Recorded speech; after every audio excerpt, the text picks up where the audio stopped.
हमारा रिग्रेशन का सिर्फ इंट्रोडक्शन पार्ट डिस्कस किया था, जिसमें कि हमने price function and demand function discuss किया था। एक वेरिएबल जब दूसरे वेरिएबल को इम्पैक्ट करता है, एक वेरिएबल जब दूसरे वेरिएबल में चेंज होने का कॉज बन जाता है, तो ऐसे सिचुएशंस में हम रिग्रेशन रन करते हैं।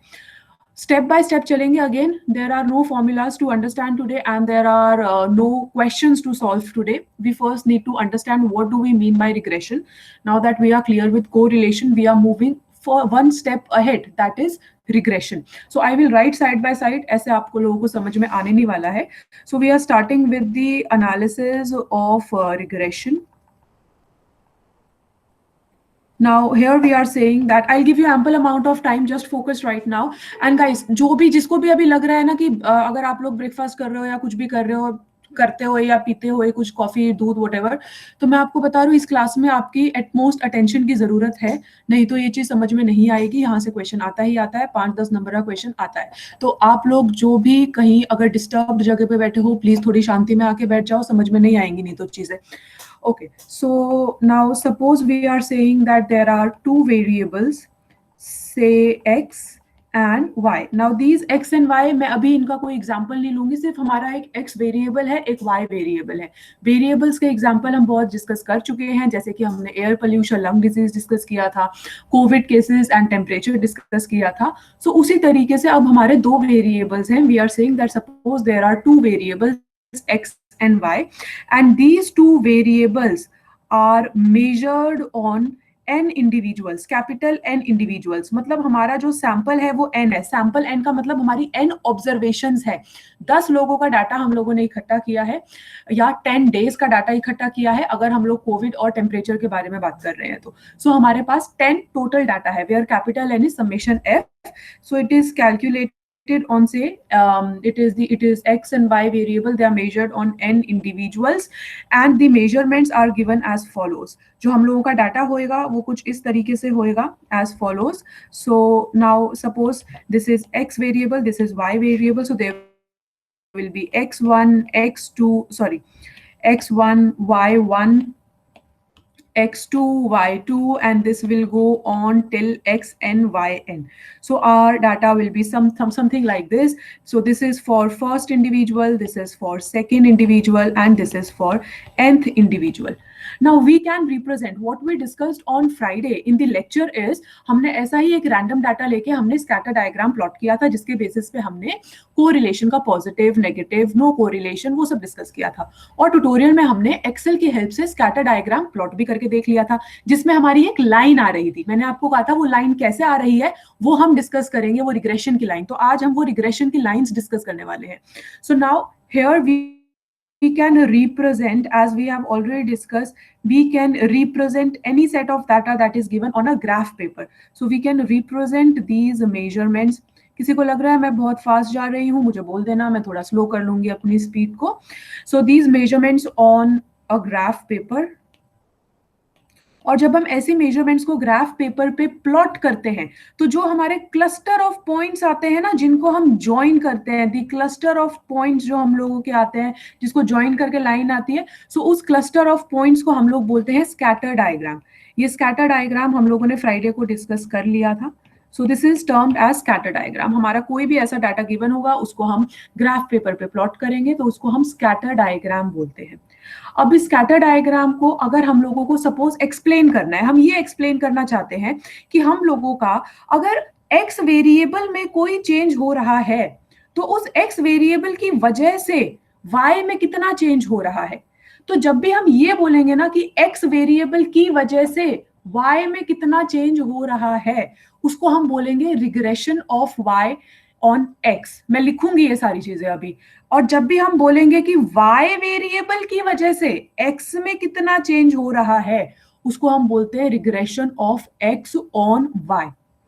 I will write all these things. मैं एक बार फिर से एक्सप्लेन कर रही हूं। अगर हम बोल रहे हैं कि हमारा x2 में चेंज हो रहा है और x2 कॉज कर रहा है y में चेंज होना, तो उसको हम बोलते हैं, मतलब x2 माने कि पूरा का पूरा रहा है, जो एक्स वेरिएबल है उसकी वजह से वाई में चेंज हो रहा है, तो हम उसको बोलते हैं regression of Y on X. Vice versa है कि अगर हमारा वाई में कोई चेंज हो रहा है और उसकी वजह से एक्स में कितना चेंज हो रहा है, 1%, 10%, 20%, उसको हम बोलेंगे regression of X on Y. Now I am going to write all these things. पहले आप ये एक बार इतना लिख लो, let me know when you are done. अगर नहीं समझ आया है so ask me. Regression of y on x and x on y, उसको अभी छोड़ दो, जो लिखा है उतना समझ आना चाहिए, वो मैं फिर से एक्सप्लेन करूंगी लिख के। Just write these things down, then we will move on to regression of y on x and x on y.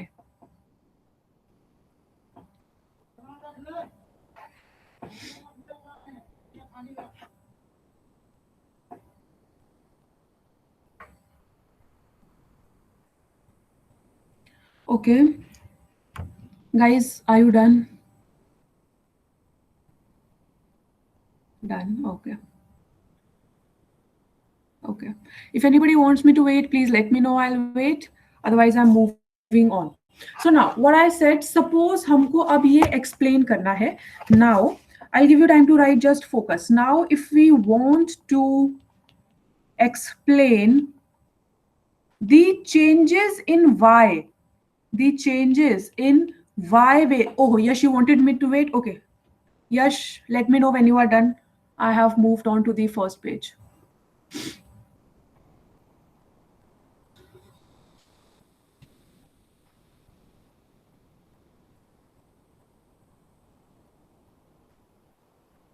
Yes, we are waiting. Done, ma'am. Done. All right. So now suppose if we want to explain the changes in y variable, the changes in y variable in terms of x variable,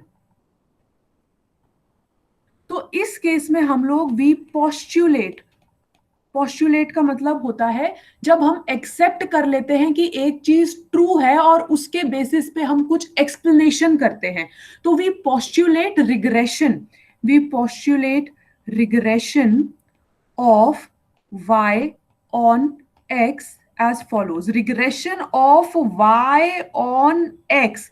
अच्छा, पहले हम इसकी equation लिखते हैं। So this will be y equal to A plus B X. ये पूरी equation मैं आपको एक्सप्लेन करूंगी यहाँ पे किसका क्या मतलब है। पहले मैं दोबारा से रिपीट कर रही हूँ। Now if you want to explain, हमें ये पता चल गया है एक्स और वाई हमारे रिलेटेड है।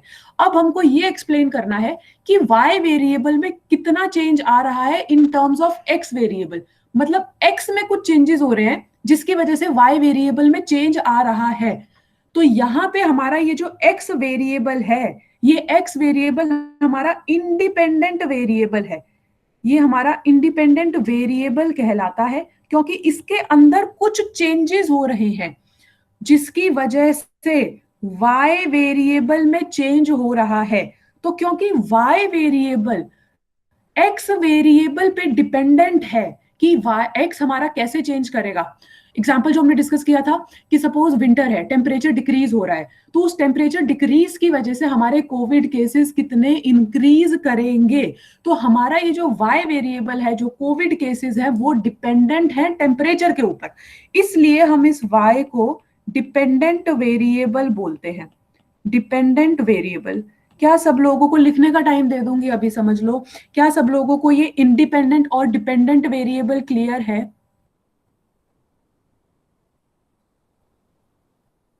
क्योंकि क्वेश्चंस थ्योरेटिकली आपके ऐसे आ सकते हैं कि एक चीज, ओके क्लियर फाइन। नेक्स्ट, इसको हम एक और चीज बोलते हैं, क्योंकि हम यहाँ पे अगर y हमारा कोविड केसेस है तो हम y को एक्सप्लेन कर रहे हैं, y वेरिएबल एक्सप्लेन किया जा रहा है, इसलिए हम इस डिपेंडेंट वेरिएबल को एक्सप्लेन्ड वेरिएबल भी बोलते हैं।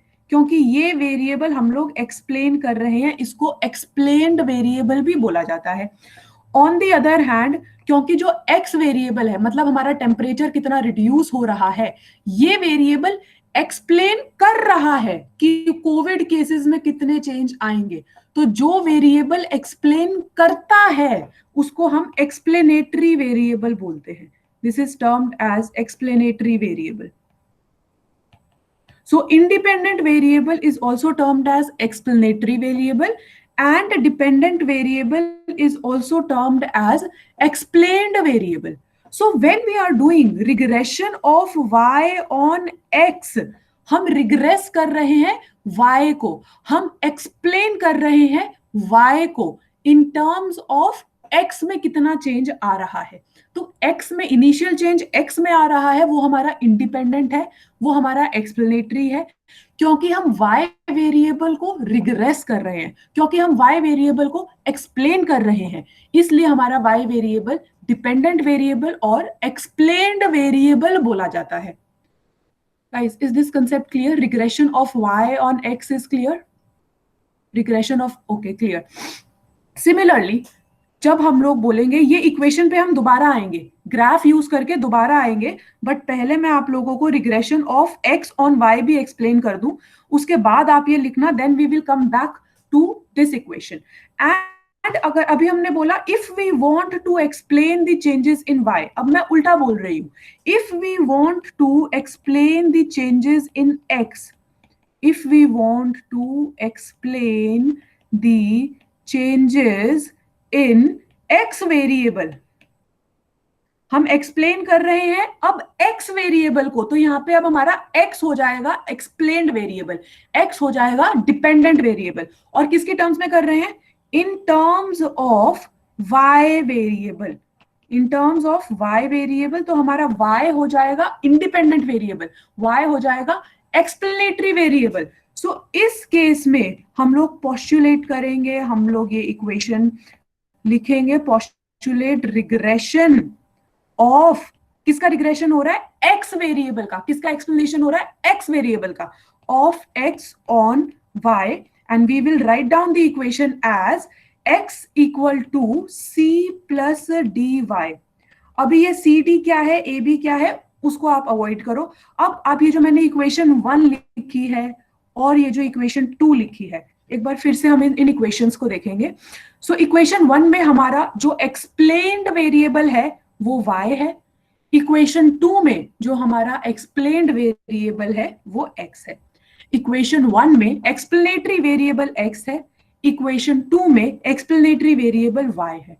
तो इक्वेशन 1 को हम बोलेंगे regression of y on x, equation 2 को हम बोलेंगे regression of x on y.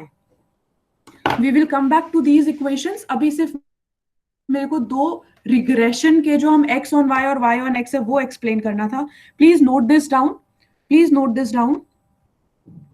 Let me know when you are done. If you want me to repeat anything, please let me know. I will repeat.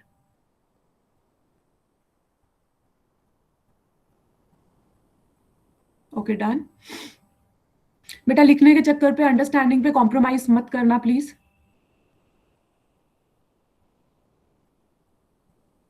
Okay,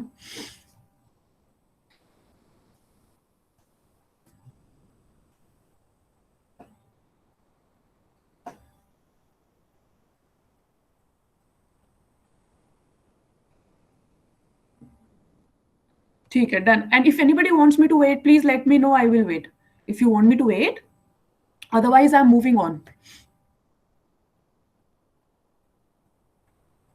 Priya, did I receive your message? Priya, okay, Priya, I did not receive your message for this part. If you can confirm, please. Okay, done. Ma'am, explain and explain. हाँ, यश, जिस variable को हम explain करते हैं वो तो explained variable हो गया ना, हम एक्सप्लेन कर रहे हैं उस चीज को, वो एक्सप्लेन्ड वेरिएबल, जो वेरिएबल एक्सप्लेन करता है, जिस वेरिएबल की वजह से चेंजेस आते हैं, वो जो एक्सप्लेन कर रहा है कितने चेंजेस आ रहे हैं दूसरे वेरिएबल में, उसको एक्सप्लेनेटरी बोला जाता है. जैसे कि इक्वेशन 1 में हमारा x वेरिएबल एक्सप्लेनेटरी है, क्योंकि यहाँ पे x में कितने चेंजेस है, टेम्परेचर में कितना चेंजेस है जिसकी वजह से कोविड केसेस में कितने चेंज आ रहे हैं, तो हम एक्सप्लेन कर रहे हैं कोविड केसेस को, वो एक्सप्लेन्ड वेरिएबल, वो y हो जाएगा हमारा फर्स्ट इक्वेशन में. और एक्सप्लेनेटरी कौन सा वेरिएबल एक्सप्लेन कर रहा है, किसमें इनिशियल चेंजेस आ रहे हैं जिसकी वजह से y वेरिएबल चेंज हो रहा है, वो एक्सप्लेनेटरी वेरिएबल बोला जाता है. यश, क्लियर हुआ? Yes ma'am. ठीक है. ओके अब आप इसमें ना एक चीज देखो कि हमने जो यहाँ पे इक्वेशन लिखी है ना, ये y is equal to a plus B X and x is equal to c plus D Y, ये तो हमारी लीनियर इक्वेशन हुई। लीनियर इक्वेशन हमने एक बार पहले भी आई थिंक मैंने आपको बताया था, लीनियर होता है जब हमारी स्ट्रेट लाइन बनती है। तो ऐसा जरूरी नहीं है कि हम लोगों की हमेशा, जैसे हमने जो स्कैटर प्लॉट किया ना उसमें हमने स्ट्रेट लाइन हमारी आई थी एक्सेल के अंदर भी, बट ये जरूरी तो नहीं है ना कि हम लोगों की स्ट्रेट लाइन आए। हो सकता है कि ये हमारा टू दी पावर भी कुछ चला जाए, इक्वेशंस तो बहुत टाइप की होती है। हो सकता है ये y 1 सेकेंड, हो सकता है ये y equal to a dot B X हो जाए, है ना। इस केस में हमारे कर्व्स हो जाएंगे। हम सिंप्लिसिटी के लिए ये ऐसी इक्वेशन लेते हैं, इसको बोला जाता है लीनियर इक्वेशन, इसको बोला जाता है linear equation. I hope linear तो हम सबने पढ़ा हुआ है मैथ्स में, 7th 8th क्लास में आ जाता है। लीनियर समझने में तो प्रॉब्लम नहीं है ना किसी को? बेटा is linear clear? Yes ma'am. Okay तो हम इक्वेशन कुछ भी हो सकती है हमारी। ओके फाइन गाइस, हमारी इक्वेशन कुछ भी हो सकती है डिपेंडिंग अपॉन कि कैसा रिलेशनशिप है एक्स और वाई का। पर हम लोग ना सिंप्लिसिटी के लिए, कन्वीनियंस के लिए ये लीनियर इक्वेशन लेते हैं। और मतलब आप लोगों के सिलेबस में अभी लीनियर इक्वेशन ही है क्योंकि आपका जीई का पेपर है। बट एनीवेज, सो इस क्योंकि हमने लीनियर इक्वेशन लिया है ना, इसलिए हम इसको लीनियर रिग्रेशन बोलते हैं। Linear regression, this is termed as linear regression because here we are assuming कि हमारे जो सारे रिलेशनशिप है a between the variable x and between the variable y, वो लीनियर रिलेशनशिप है। सो अगर हमें ये लीनियर रिग्रेशन और लीनियर इक्वेशन क्लियर है तो अब मैं इन दोनों इक्वेशंस को वन बाय वन कंसीडर करेंगे हम लोग और इनके डायग्राम्स देखेंगे और फिर से मैं आपको अच्छे से एक्सप्लेन इक्वेशंस को करूंगी। So next, I am not writing down linear regression, ये आप बस लिख लो कि ये हमारा लीनियर रिग्रेशन है। So next, first we are considering the case of regression of y on x। अब आप लोग को ये क्लियर होना चाहिए, regression of y on x मतलब कि हमारा y वेरिएबल डिपेंडेंट होएगा और हमारा x वेरिएबल इंडिपेंडेंट होएगा। तो यहां पे हम एक्सप्लेन कर रहे हैं, here we are explaining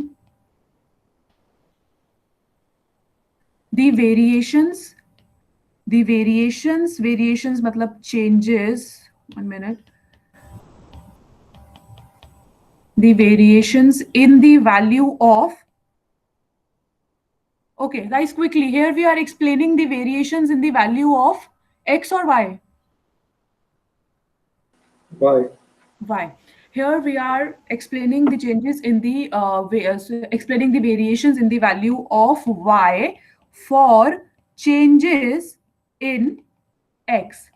That is, we are treating x variable as the cause of changes, in the values of y.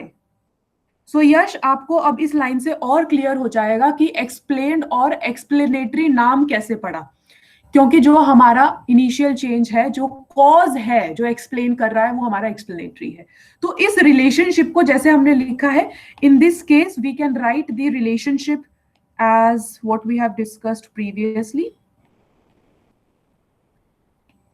Relationship between x and y as y equal to a plus bx। मैंने जानबूझ के gap दिया है क्योंकि मुझे यहाँ पे आप लोगों को कुछ एक्सप्लेन करना है। तो ये इक्वेशन हम लोगों ने लिखी है y is equal to a plus bx। हमने ये डिस्कस किया है कि जो हमारा ये y वेरिएबल है, this is our dependent variable and this is dependent on x variable. तो हमारा x यहाँ पे इंडिपेंडेंट वेरिएबल है। किसी को ये चीजें नहीं समझ आ रही हैं तो प्लीज पूछ लो। फॉर्मूले मैं पहले ही बता चुकी हूँ, डायरेक्ट फॉर्मूला बेस्ड क्वेश्चंस हम लोग अवॉइड करते हैं, कॉन्सेप्ट यूज करके आपको क्वेश्चन सॉल्व करना होता है। So this is independent variable and y variable is also termed as the explained variable and x variable which is explaining the y variable is termed as the explanatory variable.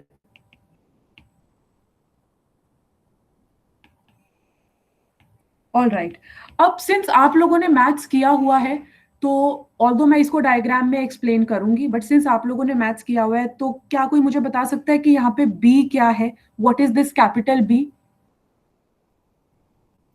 Ma'am, slope of the line. Yes, this is the slope of the line. Slope of the line क्या होता है?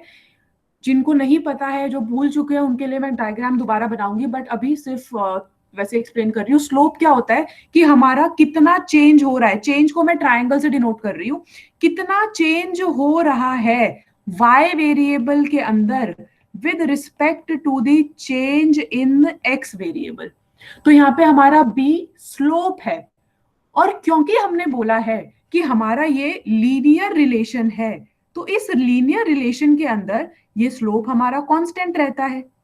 कैसे constant रहता है वो भी मैं आपको अभी डायग्राम में बताऊंगी tan थीटा यूज करके, बट जिनको क्लियर है उन लोगों के लिए है कि हमारा जो स्लोप है वो कांस्टेंट रहता है। इसका मतलब जितना चेंज होएगा y वेरिएबल में x वेरिएबल की वजह से पर यूनिट, वो चेंज हमारा कांस्टेंट रहेगा। And what is this a variable? What is this Ma'am, a? coefficient of y. This is coefficient of y. Or what is it termed as in terms of maths? Like b is slope, so a is? Intercept on the Yes, y-axis. this is intercept, right? So coefficient of y का मतलब है, जिन्होंने बोला कि जब हमारा x variable 0 हो जाएगा तो हमारा y की वैल्यू कितनी होगी, इसका मतलब ये है। तो मतलब हम लोगों का x बिल्कुल भी नहीं हो रहा है, मतलब सिर्फ y की वैल्यू हमारी कितनी है। सो उसके बेसिस पे, for example if we are taking say lung disease and air pollution, तो अगर हम एयर पोल्यूशन के वेरिएबल को कंप्लीटली निग्लेक्ट कर देते हैं, तो हमारा लंग डिजीजेस का क्या कितना कितना वैल्यू रहेगा, वो हमारा इंटरसेप्ट बताता है। So now I will draw the diagram just below this. I think इसके नीचे तो डायग्राम आएगा नहीं, जिन लोगों को लिखना है ये लिख लीजिए प्लीज। इसके बाद मैं नेक्स्ट पेज पे आपको इसका डायग्राम एक्सप्लेन करूंगी। Let me know when you are done. जिनको स्लोप और इंटरसेप्ट नहीं समझ आया है बेटा, डायग्राम एक्सप्लेन करूंगी तब आपको थोड़ा क्लियर हो जाएगा।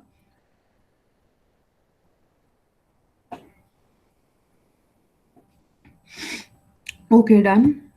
All right. Okay, Priya. Anybody who wants me to wait, let me know. I will wait. Okay, Manish. Chalo. So let us draw the diagram of this now. So yeah. So this is our y-axis and this is say x-axis. So this is x, this is y, and क्योंकि हमने एक straight line बोली है, so वो straight line हम assume कर रहे हैं कि वो स्ट्रेट लाइन हमारी कुछ ऐसे जा रही है, एंड से the name of this straight line is m n, और यहाँ पे हमने, क्योंकि हम यहाँ पे रिग्रेस कर रहे हैं y और x, so this will be y, इस लाइन की इक्वेशन हो जाएगी y equal to a plus bx। अब इस केस में आप देखो कि हम लोग अगर यहाँ पे चूज करते हैं, suppose if we choose, I'll just write here, if we choose x equal to 0, अगर हमने x equal to 0 चूज किया तो हमारा y का वैल्यू कितना हो जाएगा as per this equation? What will be the value of y? a, yes, so the value of y will be a। इसका मतलब ये हमारा जब x 0 है, x हमारा 0 इस पॉइंट पे होगा, तो उस केस में भी y का वैल्यू यहाँ पे a होएगा। Let us name this point as E. So this represents, this OE represents the magnitude of the intercept. So this, when we choose x equal to 0, y is equal to a, and this means कि जो हमारा value आया है curve पे, this OE, this is the magnitude of intercept. Magnitude मतलब कितना value रहेगा, अगर ये हमारा सपोज a हमारा 5 है, 10 है, so that is our magnitude. So this is the magnitude of the intercept, जो ये हमारा स्ट्रेट लाइन फ्रेम कर रही है y एक्सिस के ऊपर। I hope things are clear till here.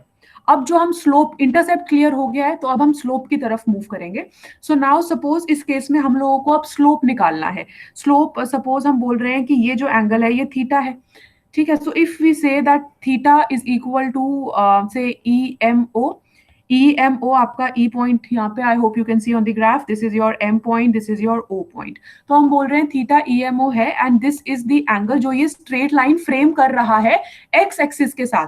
So angle EMO is the theta, this is the angle which this straight line, which straight line MN जो हमारा y को regress करके आया है, straight line MN with x axis.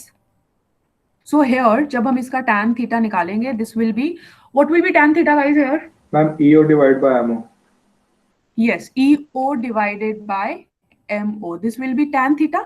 और इसको अगर हम बोल देते हैं कि सपोज कि ये जो tan theta की वैल्यू आ रही है वो B आ रही है, तो यहाँ पे क्या होगा ना, इस सारी लाइन में, क्योंकि ये लीनियर रिग्रेशन है, तो हम कहीं पे भी चेंज देखेंगे ना कि हम लोगों का ये x कितना, दूसरे कर्व से ड्रॉ करते हो, ये हम लोगों का x में सपोज इतना चेंज हुआ है जिसकी वजह से y में हमारा इतना चेंज हो गया, ये हमारा चेंज इन x है, ये हमारा चेंज इन y है. तो ये जो थीटा है ना, ये हमारा b ही आएगा किसी भी पॉइंट के ऊपर. अगर हम यहाँ पे भी देखेंगे कि x में सपोज इतना यूनिट चेंज हुआ है, y में इतना यूनिट चेंज हुआ है, तो ये theta, this theta will always be equal, tan theta will always be equal to b. मतलब कि जो ये स्ट्रेट लाइन का एंगल होएगा x एक्सिस के साथ जो फ्रेम करेंगे वो हमेशा b के इक्वल होएगा. Slope will always be constant. मैं इसी लाइन को लिख रही हूं, एक बार आप लोग प्लीज कंफर्म कीजिए कि आप लोगों को ये चीज समझ आई है. We say that tan theta is equal to b. We are assuming कि हमारा थीटा का वैल्यू b आया है. हमारा पॉइंट यहाँ पे प्रूव करने का कि ये b हमारा कांस्टेंट रहेगा क्योंकि ये एक लीनियर इक्वेशन है. So this b remains constant everywhere on this straight line MN. मैंने दोनों पेज ओपन कर दिए हैं ताकि आपको डायग्राम, इक्वेशन और एक्सप्लेनेशन एक साथ समझ आए. Guys, can you give me a confirmation that things are clear till here, please? इसके बाद मैं स्लोप को ही थोड़ा और एक्सप्लेन करूंगी.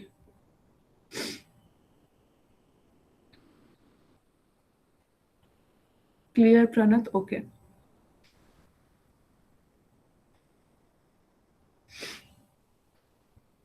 Okay Vishal.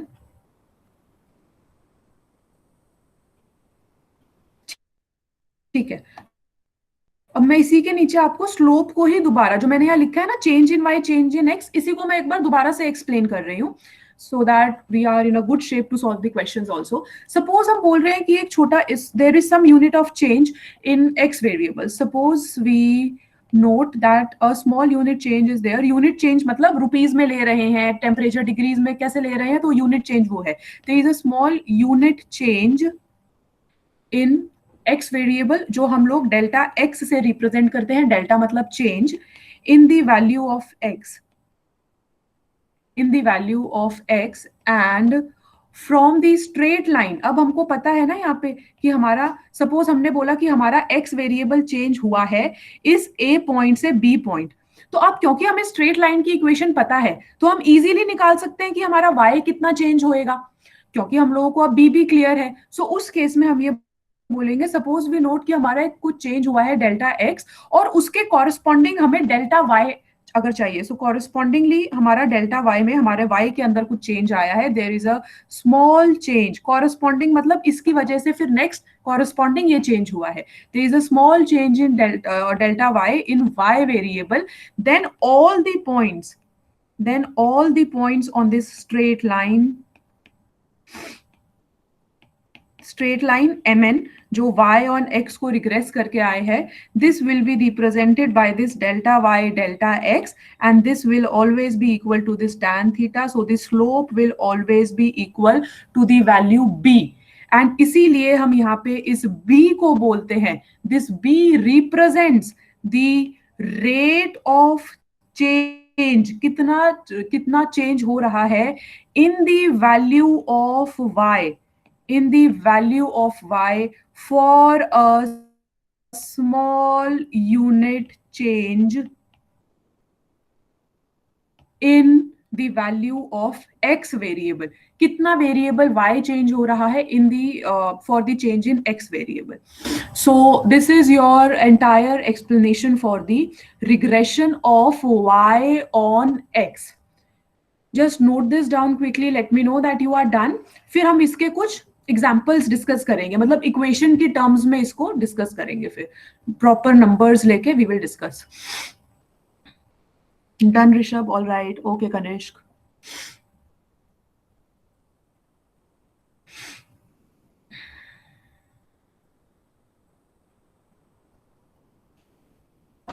Okay, Vishal. Okay, guys, if anybody wants me to wait, please let me know. I will wait. Okay, Priya. अच्छा, next है अब कि सपोज हम लोगों का ये जो हमने इक्वेशन डिस्कस की है ना, y is equal to a plus bx. This equation represents family of straight line. Family of straight line का मतलब है कि यहाँ पे हमारी ना वैल्यू कुछ भी हो सकती है, वो तो क्योंकि डिफरेंट वैल्यूज ऑफ ए और बी के लिए डिफरेंट स्ट्रेट लाइंस आएंगी. अगर हम बोल रहे हैं say y equal to 10 plus 0.5x, इसका मतलब हो गया कि हमारा x में अगर 1 यूनिट चेंज हो रहा है तो y के अंदर 0.5 यूनिट चेंज होएगा. तो इस तरीके से हम इक्वेशंस को पढ़ना सीखते हैं. एंड सिमिलरली अगर हम दूसरी इक्वेशन बोल रहे हैं say y is equal to 10 plus 1.5x, तो अगर x में 1 यूनिट चेंज हो रहा है तो y में 1.5 यूनिट चेंज होएगा. बट हमारी जो y की स्ट्रेट लाइन आएगी, सॉरी जो फर्स्ट की स्ट्रेट लाइन आएगी फर्स्ट इक्वेशन की, और जो सेकंड इक्वेशन की स्ट्रेट लाइन आएगी वो डिफरेंट होगी क्योंकि हमारी वैल्यूज अलग हैं. सिमिलरली थर्ड अगर हम बोलते हैं say y is equal to 100 plus 2x, again 1 unit change in x variable will lead to 2 unit change in y variable, depending upon हम उस यूनिट को कैसे एक्सप्लेन कर रहे हैं. सो अगेन दिस थर्ड जो हमारा थर्ड इक्वेशन से स्ट्रेट लाइन आएगी वो स्ट्रेट लाइन हमारी अलग होगी. तो हम बोलते हैं जो y equal to a plus B x है ना, this represents family of straight line. Different values of a and b, मतलब different values of intercept and slope के लिए डिफरेंट स्ट्रेट लाइंस ऑब्टेन होते हैं हमें. तो अगर हम लोगों को ये वैल्यू, अब देखो हमारा जो क्वेश्चन आता है ना, हमारा क्वेश्चन ये आता है कि a और b की वैल्यू फाइंड करो. मतलब हम लोगों को x का डाटा गिवन होता है, y का डाटा गिवन होता है, और हम लोगों को a और b की वैल्यू फाइंड करनी होती है. या फिर हम लोगों को ये बोला जाता है कि ठीक है ये x का डाटा है, ये y का डाटा है, अब आप लोग बताओ कि अगर x की वैल्यू 20 है तो y की वैल्यू कितनी होगी. तो उस केस में पहले हम लोग a और b फाइंड करेंगे ना, पहले इंटरसेप्ट फाइंड करेंगे, स्लोप फाइंड करेंगे, उसके बाद फिर हम लोगों को पता चलेगा कि अगर x में इतना चेंज हो रहा है तो स्लोप को यूज करते हुए y में कितना चेंज होएगा. गाइस समझ आया किस टाइप के क्वेश्चंस आते हैं और क्या फाइंड करना होता है? अगर मैं आपको ये इक्वेशंस और ये सब पहले एक्सप्लेन नहीं करती ना तो वो रटी हुई चीज में कंसेप्ट यूज नहीं हो पाता. इसलिए मैंने ऑलमोस्ट 2 लेक्चर्स सिर्फ इसको एक्सप्लेन करने के लिए दिए हैं. So do you want me to write this down कि हम लोगों को न्यूमेरिकल मैग्नीट्यूड्स फाइंड करना होता है a and b का? Do you want me to write this down? No? If anybody wants me to write this down तो बता दो बेटा, मैं लिख दूंगी.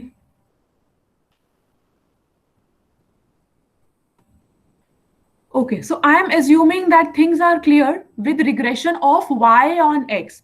Let us quickly just complete the regression of x on y also.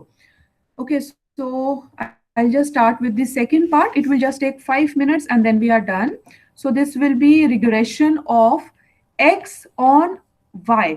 अब हमें पता चल गया है कि यहाँ पे हमें explain करना है. Here we have to explain the variations in, guys, the variations in x variable. The variations in x variable due to changes in y variable, and therefore we postulate the regression of x on y as follows, that is x equal to c plus dy. इस case में हम लोगों का ये x variable explained हो जाएगा या इसको हम डिपेंडेंट वेरिएबल बोलेंगे, एंड जो हमारा y वेरिएबल है ये एक्सप्लेनेटरी हो जाएगा और इसको हम इंडिपेंडेंट वेरिएबल बोलेंगे। एंड इस केस में d जो है ये हमारा स्लोप है। And in this case, if we want to further write down the rate of change in x, जैसे हम लोगों ने regression of y on x के लिए समझा था, तो उसी तरीके से यहाँ पे जो rate of change in x for a small unit change in y, मतलब हम slope की बात कर रहे हैं, this will be denoted by this capital D, that is the slope, and इसका equation हो जाएगा delta x by delta y. This is our slope. Again, जब हम इसकी इक्वेशन लिखेंगे तो हम इसकी इक्वेशन लिख सकते हैं x is equal to c plus dy. ये वाली इक्वेशन फिर हमारी आ जाएगी, या तो आप इन इक्वेशंस को कन्वर्ट, तो मैं वैसे लिख देती हूँ, x is equal to 10 plus 0.5 y, x equal to 10 plus 1.5 y. तो इस तरीके से जो ये x plus x equal to c plus dy है, this is also family of straight lines. For different values of c and d, we will have different straight lines. I'm not moving further. कल हम लोग, I will try कि हम लोग एक दो questions at least solve कर लें इसके, और जो आपके last time क्वेश्चंस आए थे, क्वेश्चन पेपर जो आया था लास्ट टाइम, इस बार का भी शायद हो गया है। आई विल ट्राई एंड सी, अगर मेरे को वो क्वेश्चन पेपर मिल जाता है तो फिर हम इसके एक बार क्वेश्चंस भी देखेंगे कि किस तरीके के क्वेश्चंस सॉल्व हुए हैं। So that's it for today, we are not moving any further. If you want me to repeat anything, क्योंकि जिन लोगों का बेस नहीं है, क्लासेस मिस हुई है, उनके लिए हो सकता है थोड़ा डिफिकल्ट हो, तो इससे आगे आज नहीं कराऊंगी मैं। If you want me to repeat anything, if you want to discuss anything, you are free to. कोई भी पॉइंट आपको समझ नहीं आया है, कुछ समझ नहीं आया है, प्लीज बता दो। I'll repeat, I'll explain. पहले के चैप्टर का एक डाउट है। अच्छा, मैं वो ले लेती हूँ।